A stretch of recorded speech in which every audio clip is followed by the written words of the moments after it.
Bricta, or Holda, is a Norse goddess with split personalities and appears in two forms.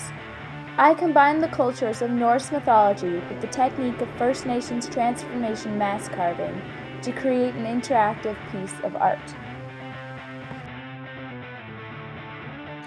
Bricta's evil form, Holda, appears as an old woman with long teeth and tangled hair, attended by Heimkin, the souls of unborn children, seen here carved in fruit pits, capable of bearing life but only in suitable conditions. She is portrayed as evil and frightening and thought to be a witch that would scare bad children and parents into behaving. She is thought to appear in a castle or home before a death in the family. Bricta's other form is one of pure good, and she is known as the White Lady. She is the patroness of mothers and children, and her powers extend over the heavens, fertility, and agriculture. She is the patron of spinning, which was incredibly important for women in the days of her legends. She even gave the gift of flax to the people, as represented in the mask by the flowers in her hair and the flax seeds around Holda's eyes. Bricta is associated with winter and white innocence in contrast to her dark Holda form. In doing a self-portrait of myself, I chose to use my own fingerprints as a medium because they are so personal to me and represent my individuality.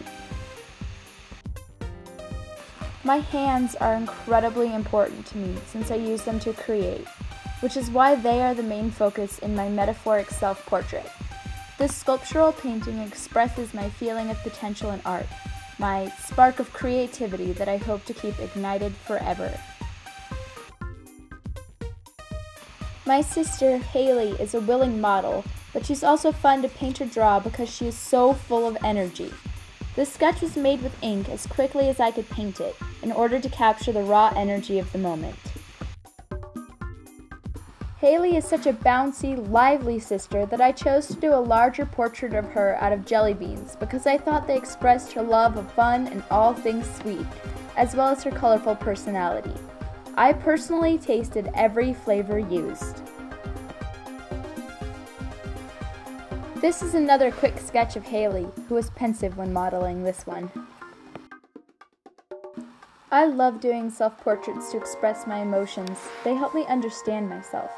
This piece, titled "You Make Me Feel," shows pure joy and love. Here is a sketch of the boy who makes me feel, in which I focused on his eyes, known in ancient Egypt as the window to the soul. This gourd is a collaboration with my aunt, Emily Silver. Her geographically inspired art intrigues me, so I incorporated her style into my own to create a sculptural vessel, titled Wanderings. Part of the beauty of this piece is the combination of our two styles to create a fusion of art. Emily's work can be seen at www.emilysilver.com. The next three pieces are meant to be viewed as a set. Through these pieces, I expressed my frustration at the pain I experienced from a neck injury 2 years ago. This unfortunate accident changed my lifestyle and added stress and pain to my daily life. Pain in sculpture shows pain as translated by my synesthesia, a condition in which senses are linked. Pain in painting shows the emotional aspect of my injury. Pain in glass represents pain in that it was created with a torch, hot and fluid. The beads represent the colors of pain. I created this stylized wood duck to capture the essence of a duck rather than the details. I chose black walnut wood to complement the fluid feeling of movement and finished it with tung oil to bring out the natural luster and grain of the wood. I love how the grain of the wood complemented the design, especially on the back of the wings. The last sketch is an experiment in textures, spiky shells, smooth fabric, and bumpy sea urchins. This painting, titled Fairy Forest, changes perspective of an everyday weed, the dandelion, making it glow with an ethereal mystery. I used mica powder to give the painting an iridescent glow that changes from every angle, adding to the mystery of the piece. These masks, created out of leather, represent two elements, water and earth. The earth mask was inspired by a moth, with subtle, shifting colors and textures that represent the earth. The water mask was inspired by a betta fish and its bright, showy colors and patterns reminiscent of a coral reef or waterfall. Nature is constantly inspiring me, which brings me to my last submission, a large outdoor sculpture titled Mother Nature's Womb. The first step in building my installation was gathering long sticks. For this I recruited my boyfriend and father, who worked quite industriously.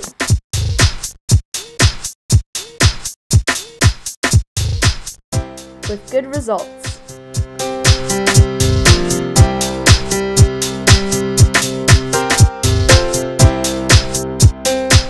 The next step was building the framework for the chrysalis layer of the installation, which was fabricated out of PVC pipe, zip ties, and glue, and was created to be the protective covering for the inside layer of the installation.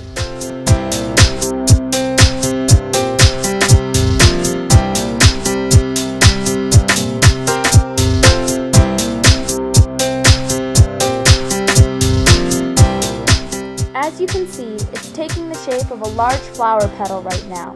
We built 6 frames. This brings us to the next step, gluing the vinyl fabric onto the frames. Here's the courtyard before the installation. Now we are hanging the first layer, the cocoon. This was a complicated procedure.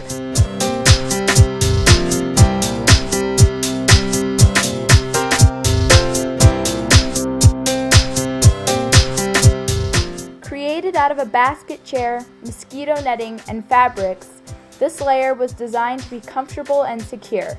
The installation's name, Mother Nature's Womb, was inspired by my desire to be somewhere ultimately stress-free, so I set out to create the safest place imaginable, guarded by the personification of nature herself.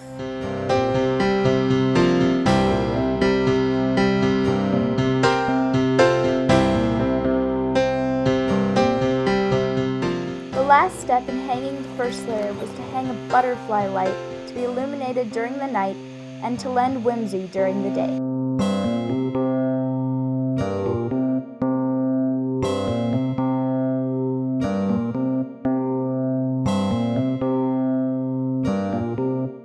After hanging the cocoon, we hung the chrysalis. To do this, my dad handed me the pieces while I clambered around in the tree to hang them up.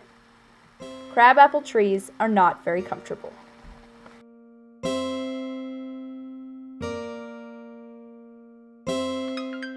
Here, the chrysalis layer is mostly attached, and here I am in the marvelous tree. The last step was to finish hanging the butterfly lights. Mother Nature must have liked the tribute I paid her, because she embellished it with a lovely frost the next morning.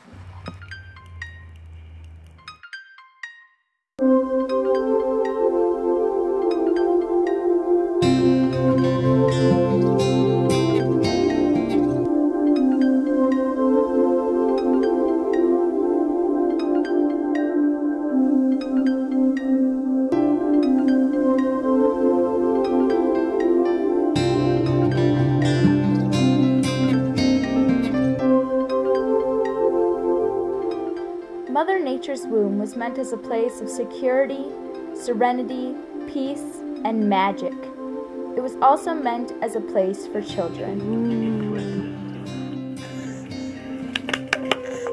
This is so fun. Do I hear somebody laughing? Yeah. I think somebody's happy in there. Yeah. I think you might be happy in there. Whee! Around and around. Oh, I'm glad you're having fun in there, Echo. That's about the neatest thing ever, huh?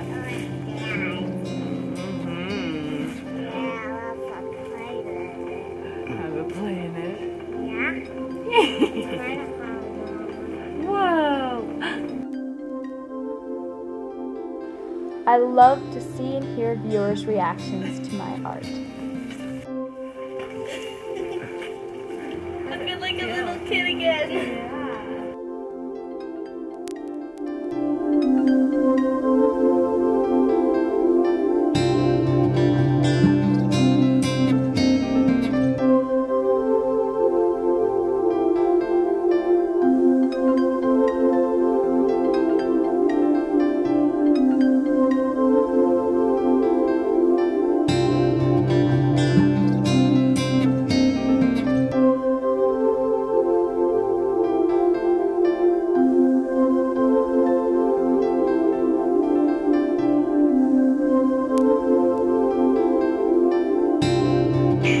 have fun out there? Yeah. Now, what were you thinking when you were inside there?